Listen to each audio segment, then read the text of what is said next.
नमस्कार दोस्तों। तो this has become very serious now. अभी थोड़ी देर पहले हम डिस्कस कर रहे थे ग्रीनलैंड के बारे में और ग्रीनलैंड के ऊपर जो कमेंट किया डोनाल्ड ट्रंप ने उसके बारे में।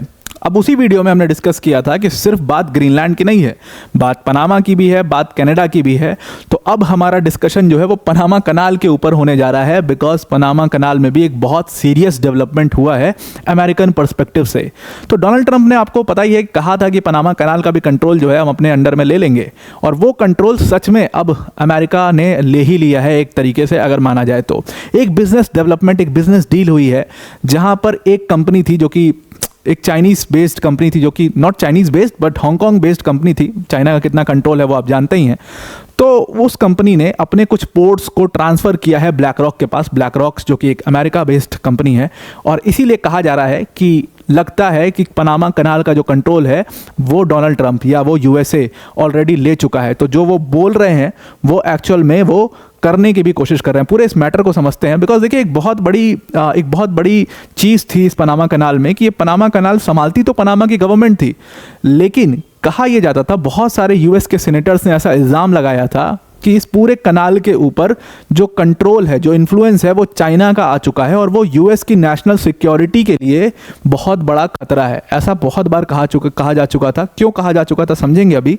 और इसीलिए जब ट्रंप कैंपेन करे तो उन्होंने साफ कर दिया था कि भाई ये कनाल तो मैं लेके रहूँगा, बिकॉज ये यूएस के ग्लोबल ट्रेड और यूएस की नेशनल सिक्योरिटी दोनों के लिए बहुत इंपॉर्टेंट है। क्यों इंपॉर्टेंट है वो भी मैप से देखने की कोशिश करेंगे।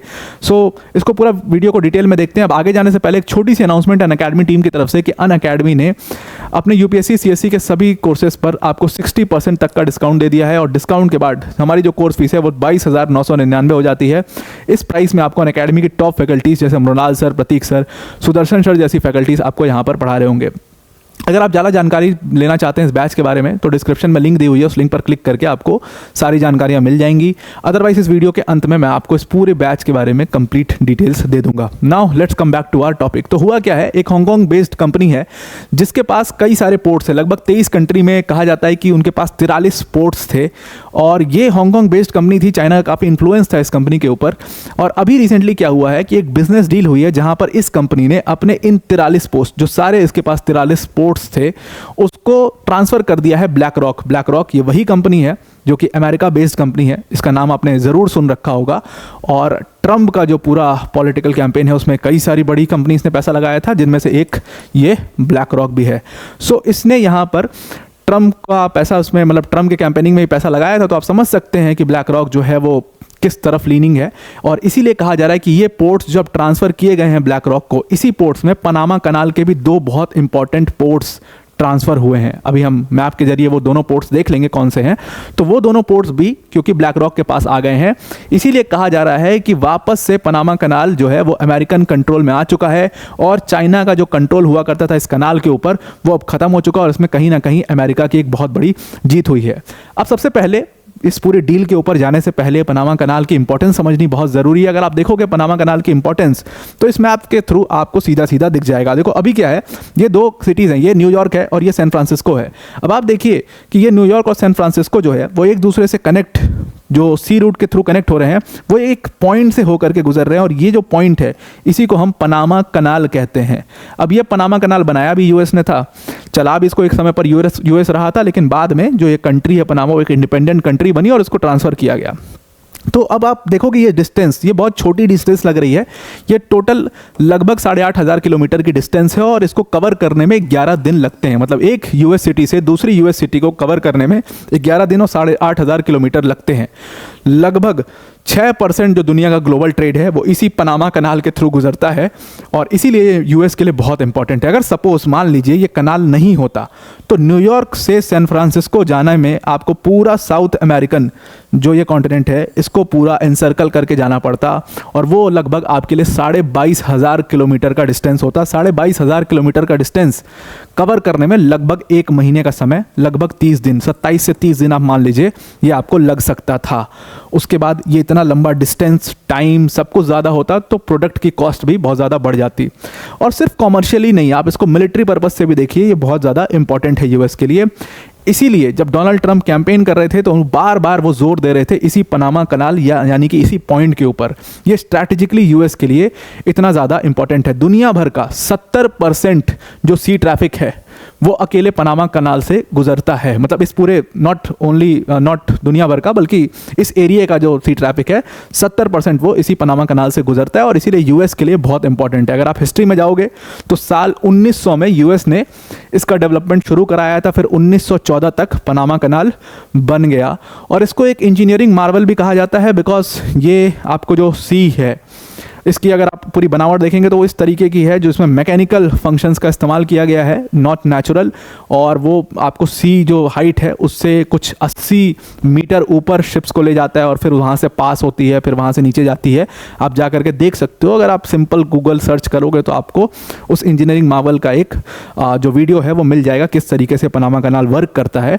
तो इसीलिए इसको कहा जाता है कि यूएस ने इसमें बहुत मेहनत की थी। तो यूएस ने इस कनाल को बनाया, 1914 में ख़त्म हुआ और उसके बाद फिर उसको मेंटेन भी यूएस ही करता था। अब इसके पीछे हिस्ट्री है थोड़ी सी, मतलब पूरी पनामा कंट्री की हिस्ट्री है कि पनामा के ऊपर हमेशा से कोलंबिया जो है वो कंट्रोल करना चाहता था और कोलंबिया उस समय पर लेफ्ट की सरकार वहाँ पर हुआ करती थी और यूएस को हमेशा लगता था कि अगर लेफ्ट की सरकार यूएस के इतने करीब आ जाएगी, क्योंकि अगर आप मैप में देखोगे तो बिल्कुल यूएस के इतने करीब आ जाएंगे ये लोग, तो इनको लगता था कि अगर पनामा के ऊपर किसी लेफ्ट की गवर्नमेंट ने कंट्रोल कर लिया तो ये यूएस के लिए एक बहुत बड़ी प्रॉब्लम। बल्कि यूएस तो हमेशा इसे यही चाहता था कि साउथ अमेरिकन जितनी भी कंट्रीज हैं किसी भी कंट्री में कोई लेफ्ट की गवर्नमेंट ना बन पाए, यही यूएस का पूरा एजेंडा था।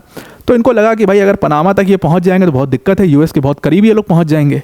तो इस वजह से यूएस ने हमेशा पनामा में कुछ ग्रुप्स को सपोर्ट किया, वो ग्रुप्स जो कि ये लेफ्ट की गवर्नमेंट के खिलाफ हमेशा प्रोटेस्ट करते रहे या लेफ्ट की गवर्नमेंट के खिलाफ लड़ाई कर रहे थे। ये वही ग्रुप्स थे जो कि पनामा को एक इंडिपेंडेंट कंट्री बनाने की बात भी कर रहे थे, उनको यूएस ने सपोर्ट किया। इसी वजह से उनकी वजह से यूएस को पनामा में एक एक्सेस मिल पाया, कनाल बनाने का भी इनको एक्सेस मिल पाया और इसीलिए धीरे धीरे करके यूएस ने, और यूएस भी भाई कोई ऐसी कंट्री तो है नहीं, हमेशा से एक्सपेंशनिस्ट रहे हैं ये लोग, तो इन्होंने धीरे धीरे पूरे पनामा के ऊपर कब्जा सा कर लिया। यूएस ट्रूप्स पनामा में सिक्योरिटी के नाम पर चली गई, कनाल को पूरा मेंटेन करने लगे, ये सारी चीज़ें होने लग गई। फिर फाइनली साल 1964 में एक बड़ी घटना होती है। 1964 में एक स्कूल में यूएस का फ्लैग लगा हुआ था और उसी के बगल में पनामा का इंडिपेंडेंट कंट्री का फ्लैग लगा दिया गया और उसके बाद एक प्रोटेस्ट हुआ, उसके बाद एक लड़ाई, एक कॉन्फ्लिक्ट हुआ जिसमें यूएस ट्रूप्स ने 22 पनामा के लोगों को मार दिया और वहाँ से सिचुएशन बदल गई। यूएस गवर्नमेंट के खिलाफ गुस्सा जो है वो होने लग गया पनामा के लोगों में और कहा जाता है कि इसको लेफ्ट ने भी काफ़ी फ्यूल किया, इसमें सोवियत का भी काफ़ी हाथ था। उस समय सोवियत यूनियन का पूरा अपना कोल्ड वॉर चल रहा था यूएस के साथ, तो सोवियत यूनियन ने काफ़ी पैसे डाले थे उसमें इन ग्रुप्स को सपोर्ट करने के लिए और फिर इन्होंने यूएस की गवर्नमेंट के खिलाफ एक लड़ाई लड़ी और ये प्रोटेस्ट बढ़ता चला गया। 64 के बाद कभी कंट्रोल में नहीं आया और फाइनली जिमी कार्टर जब प्रेसिडेंट थे यूएस के तो 1977 में उन्होंने पनामा कनाल को ऑफिशियली एक ट्रिटी के जरिए ट्रांसफ़र कर दिया पनामा की गवर्नमेंट को। तो पहले यूएस संभाल रहा था लेकिन बाद में यूएस ने इस पूरे कनाल को ट्रांसफ़र कर दिया पनामा की गवर्नमेंट में। यूएस का थॉट प्रोसेस ये था कि भाई पनामा की गवर्नमेंट तो हमेशा अपनी ही रहेगी, आप जब चाहो उनके ऊपर प्रेशर डाल के कुछ भी काम करवा सकते हो, तो क्या टेंशन है, अगर लोग इतना भड़क रहे हैं तो दे देते हैं कनाल, कोई दिक्कत नहीं है। लेकिन वहाँ से जो जिमी कार्टर ने इसको ट्रांसफ़र किया पनामा की गवर्नमेंट को, तो ट्रंप जब कैंपेन कर रहे थे उनका कहना था कि जो डिसीजन था पनामा कनाल को कि जो पूरा मेंटेनेंस, जो पूरा ऑपरेशन है उसको ट्रांसफ़र करने का पनामा की गवर्नमेंट को, ये बहुत ही फुलिश डिसीजन था आपको इस तरीके का डिसीजन नहीं लेना चाहिए था। You foolishly gave away the kanal away. तो इसीलिए कहा गया कि जब ट्रंप आएंगे तो वो उस कनाल को वापस यूएस के पास लेकर के आएंगे, उसका कंट्रोल वापस यूएस के पास लेकर के आएंगे। अब हुआ क्या कि रिसेंटली इसके ऊपर काफ़ी सारे इल्ज़ाम भी लगे कि इस पूरे कनाल को चाइना संभाल रहा है, चाइना का इन्फ्लुएंस है इसके ऊपर। क्यों चाइना का इन्फ्लुएंस है? बिकॉज एक हांगकांग बेस्ड कंपनी जिसका नाम था हचिसन होल्डिंग, इस कंपनी के पास लगभग 23 कंट्री में 43 पोर्ट्स हैं, जिसमें पाकिस्तान के कुछ पोर्ट्स हैं, मेक्सिको के हैं और उसके साथ साथ आप देखोगे नीदरलैंड के पोर्ट्स हैं। ये सारे कंट्रीज़ में इनके पोर्ट्स हैं। उसी में इनके पास 2 इंपॉर्टेंट पोर्ट हैं जो कि पनामा कनाल के हैं। और अभी क्या हुआ है रिसेंटली, जो हम जिस डील की बात कर रहे थे, तो इस कंपनी नुकसान में थी। इस कंपनी ने ब्लैक रॉक के साथ एक डील किया। टोटल ये $23 बिलियन की डील है, जिसमें से $5 बिलियन इनको डेट में मिलेंगे और ब्लैक रॉक ने इस डील के जरिए ये 23 कंट्री के 43 पोर्ट्स होते 43 पोर्ट्स उसको पूरा कंट्रोल में अपने ले लिया है।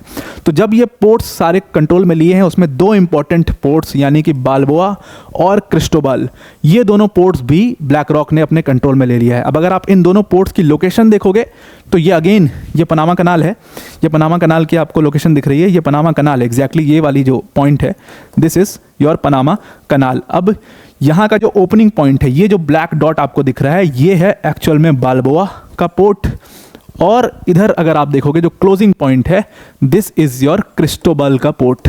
सो नाउ ब्लैक रॉक ने इसी डील के जरिए पनामा कनाल की ओपनिंग और एग्जिट दोनों पे बाल्बोआ और क्रिस्टोबल पोर्ट को अपने कंट्रोल में ले लिया है, और इसीलिए कहा जा रहा है कि वापस से ये पनामा कनाल अब अमेरिकन कंट्रोल में जा चुका है। So you don't have to worry, now Donald Trump has taken the control of Panama canal. लेकिन ये जो पूरी डील है, इस बिजनेस डील में अप्रूवल जो है वो पनामा की गवर्नमेंट का लेना बहुत ज़रूरी है। पनामा की गवर्नमेंट जब इसको अप्रूव करेगी तभी जाकर के ये डील आगे बढ़ पाएगी। जब तक पनामा की गवर्नमेंट इसको अप्रूव नहीं करती है, ये डील सक्सेसफुल नहीं मानी जाएगी।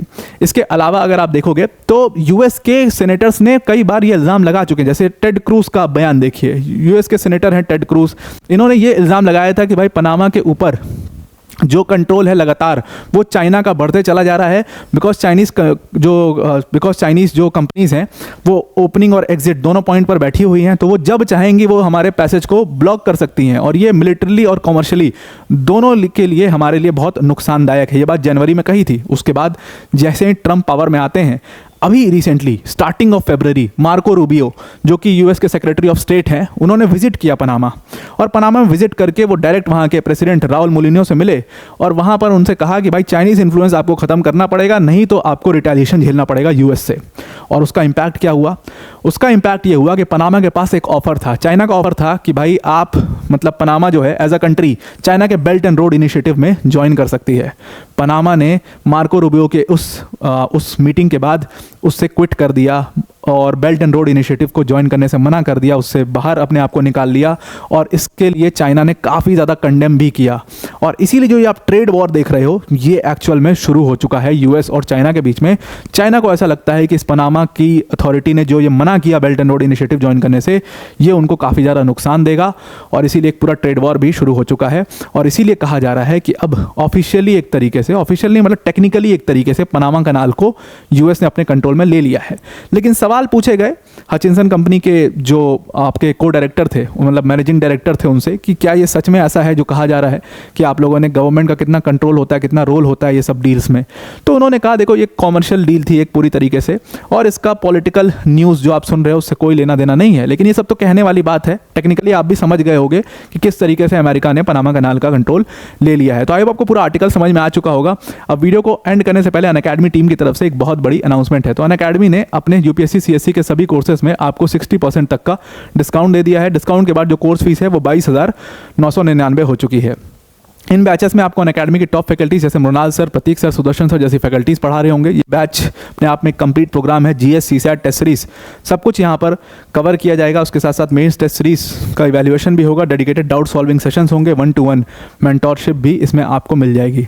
अब अगर आप इस बैच को ज्वाइन करना चाहते हो, डिस्क्रिप्शन में एक लिंक दी हुई है, उस लिंक पर क्लिक करिएगा, और जहाँ पर यूज़ कोड का ऑप्शन आएगा वहाँ पर आप APYT10 यूज़ कर सकते हैं। तो आई होप आपको पूरा आर्टिकल समझ में आ गया होगा। आज के लिए इतना ही। Thank you and have a nice day.